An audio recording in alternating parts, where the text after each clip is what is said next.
শুভ সন্ধ্যা। আজ পবিত্র মাঘী পূর্ণিমা এবং শ্রী শ্রী ঠাকুরের অন্তরঙ্গ লীলা পর্ষদ পরম পূজ্যপাদ শ্রীমৎ স্বামী অদ্ভুতানন্দজি মহারাজের শুভ আবির্ভাব তিথির পূর্ণ সন্ধ্যায় আপনাদের সবাইকে মায়ের গৃহ মন্দিরে নমস্কার জানিয়ে স্বাগত জানাচ্ছি। বড়দেরকে জানাই আমার ভক্তিপূর্ণ প্রণাম, প্রাণ ভরা ভালোবাসা। ছোটদেরকে জানাই আমার প্রাণ ভরা ভালোবাসা, আন্তরিক শুভেচ্ছা। আসুন এই পবিত্র সন্ধ্যায় শ্রী গুরু বন্দনা দিয়ে শুরু করছি। গুরুর ব্রহ্মা গুরুর বিষ্ণু গুরুর্দেব মহেশ্বর গুরুরেব পরম ব্রহ্ম তস্मै শ্রী গুরবে নমঃ। অখণ্ডমণ্ডলাকারं ব্যক্तं येन চরাচরं তৎপদং দর্শিतं येन তস্मै শ্রী গুরবে নমঃ। অজ্ঞানতিমিরান্ধস্য জ্ঞানাঞ্জনশলাকয়া চক্ষুরুন্মিলিतं येन তস্मै শ্রী গুরবে নমঃ। ব্রহ্মানন্দं পরমসুখদं কেবলং জ্ঞানমূর্তিং দ্বন্দ্বাতীतं গগনসদৃশं তত্ত্বমস্যাদিলক্ষ্যम्। একं নিত্যं বিমলমচलं সর্বাদিসাক্ষিভূतं ভাবাতীतं ত্রিগুণরহিतं সদ্গুরুং ত্বং নমামি, সদ্গুরুং ত্বং নমামি, সদ্গুরুং ত্বং নমামি। জয় গুরুদেব। গুরু পরম্পরায় সকল পূজ্যপদ সদ্গুরুর শ্রীপাদ পদ্মে পবিত্র সন্ধ্যায় আমার অনন্ত অবমিলুণ্ঠিত প্রণাম, অন্তরের অন্তঃস্থলের ভালোবাসা, শ্রদ্ধাঞ্জলি, ভক্তি পুষ্পাঞ্জলি অর্পণ করিয়া আজকে নিত্য পাঠে প্রবেশ করছি।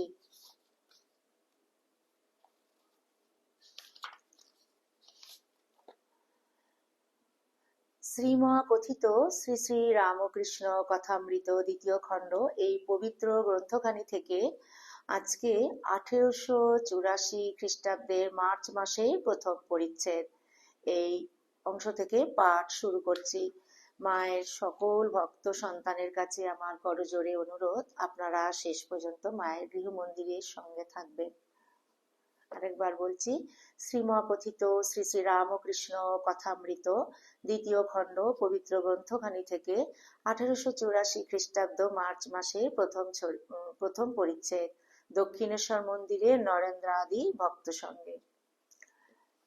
তব কথামৃতম তপ্ত জীবনম কবিবিরীড়িতম কল্মষাপহম শ্রবণমঙ্গলম শ্রীমদাততম ভুবি গৃণন্তি যে ভূরিদা জনাঃ। ঠাকুর শ্রীরামকৃষ্ণ কালী মন্দিরে সেই পূর্ব পরিচিত ঘরে ছোট খাটটিতে বসিয়া গান শুনিতেছেন। ব্রাহ্ম সমাজের শ্রীযুক্ত ত্রৈলোক্য সান্যাল গান করিতেছেন। আজ রবিবার 20 ফাল্গুন শুক্লা পঞ্চমী তিথি 1290 সাল 2রা মার্চ 1884 খ্রিস্টাব্দ। মেঝেতে ভক্তেরা বসিয়া আছেন ও গান শুনিতেছেন। নরেন্দ্র, সুরেন্দ্র মিত্র, মাস্টার, ত্রৈলোক্য প্রভৃতি অনেকে বসিয়া আছেন। শ্রীযুক্ত নরেন্দ্রের পিতা বড় আদালতে উকিল ছিলেন। তাহার পরলোক প্রাপ্তি হওয়াতে পরিবারবর্গ বড়ই কষ্টে পড়িয়াছেন। এমনকি মাঝে মাঝে খাইবার কিছু থাকে না। নরেন্দ্র এই সকল ভাবনায় অতি কষ্টে আছেন। ঠাকুরের শরীর হাত ভাঙা অবধি এখনো ভালো হয় নাই। হাতে অনেক দিন বার দিয়া রাখা হইয়াছিল। ত্রৈলোক্য মার গান গাইতেছেন। গানে বলিতেছেন, মা তোমার কোলে নিয়ে অঞ্চলে ঢেকে আমায় বুকে করে রাখো। ঠাকুর শুনিতে শুনিতে প্রেমাশ্রু বিসর্জন করিতেছেন আর বলিতেছেন, আহা কি ভাব। ত্রৈলোক্য আবার গাইতেছেন, ভক্তের মান হয়ে ভগবান তুমি বিনা কে রাখিবে আর, তুমি প্রাণপতি প্রাণাধার, আমি চিরকৃত দাস তোমার।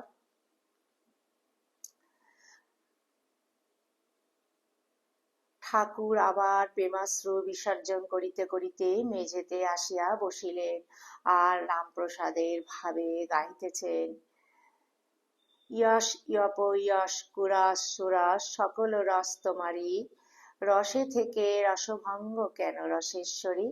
ঠাকুর ত্রৈলোক্যকে বলিতেছেন, আহা তোমার কি গান, তোমার গান ঠিক ঠিক।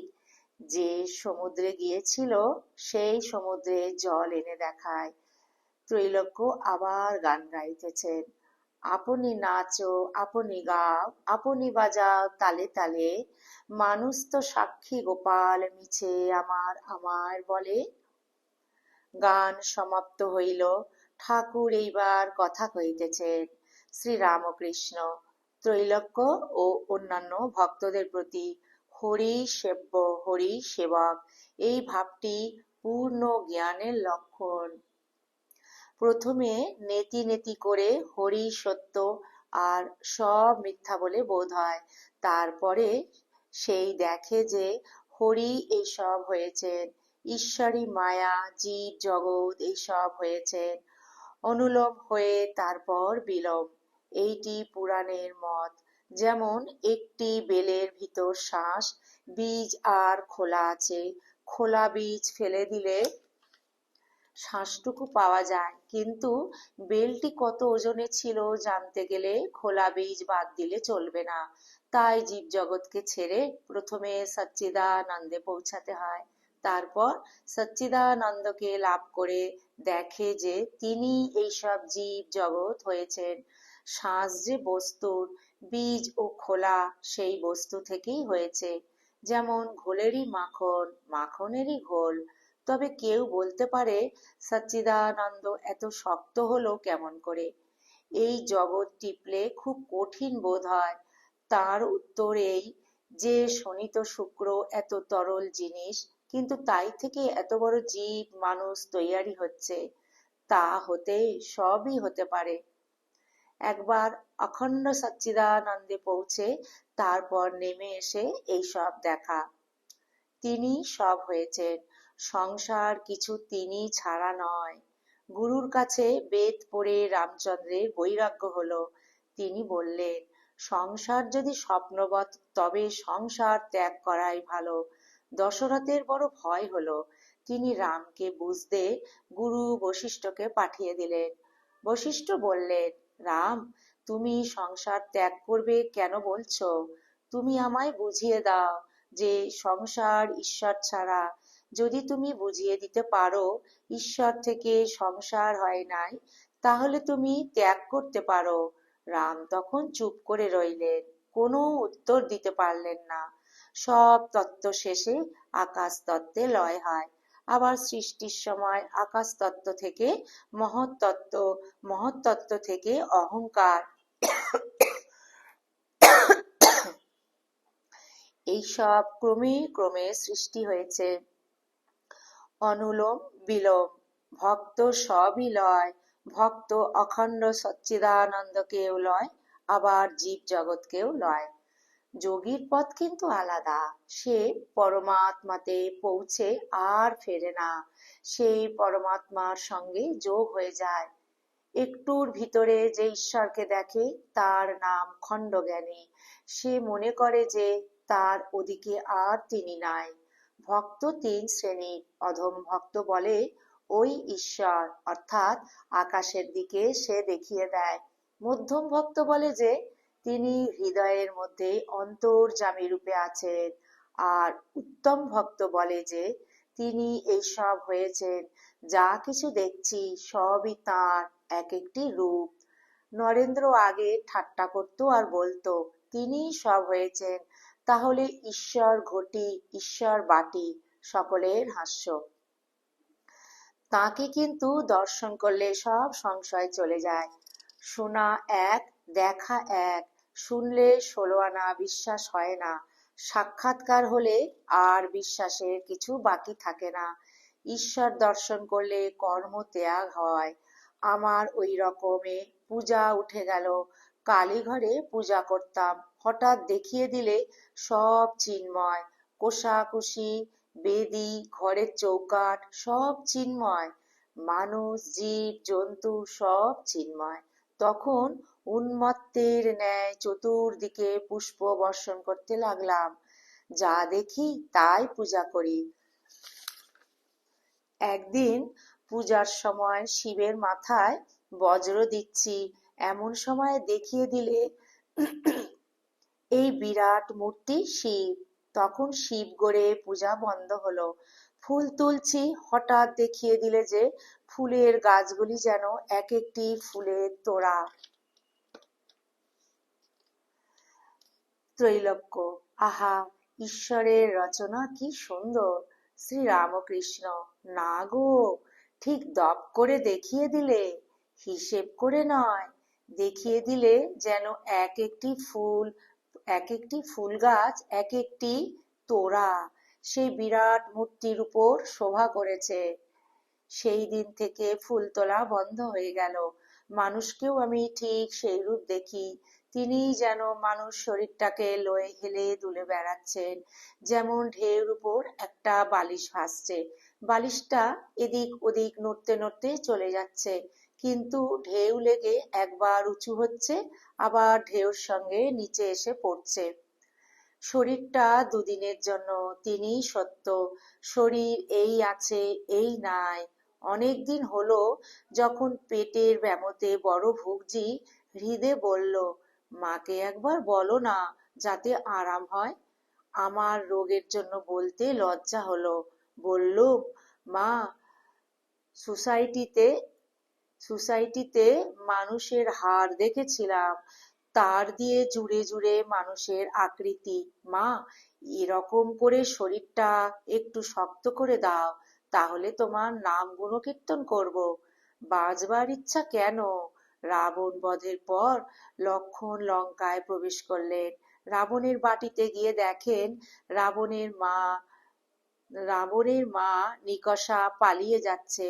লক্ষ্মণ আশ্চর্য হয়ে বললেন, রাম, নিকষার সব অংশ নাশ হলো, তবু প্রাণের উপরে এত টান? নিকষাকে কাছে ডাকিয়ে রাম বললে, তোমার ভয় নাই, তুমি কেন পালাচ্ছিলে? নিকষা বললে, রাম, আমি সেজন্য পালাই নাই, বেঁচে ছিলাম বলে তোমার এত লীলা দেখতে পেলাম। যদি আরো বাঁচি তো আরো কত লীলা দেখতে পাবো, তাই বাঁচবার স্বাদ। বাসনা না থাকলে শরীর ধারণ হয় না। সহাস্যে, আমার একটি আধটি স্বাদ ছিল। বলেছিলাম, মা, কামিনী কাঞ্চন ত্যাগীর সঙ্গ দাও, আর বলেছিলাম তোর জ্ঞানী ও ভক্তের সঙ্গ করব।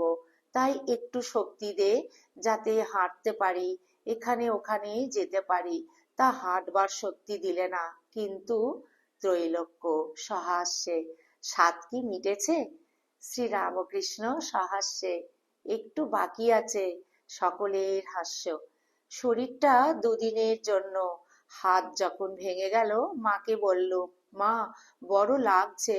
তখন দেখিয়ে দিলে গাড়ি আর তার ইঞ্জিনিয়ার। গাড়ির একটা একটা স্ক্রু আলগা হয়ে গেছে। ইঞ্জিনিয়ার যেরূপ চালাচ্ছে, গাড়ি সেইরূপ চলছে। নিজের কোনো ক্ষমতা নাই। তবে দেহের যত্ন করি কেন?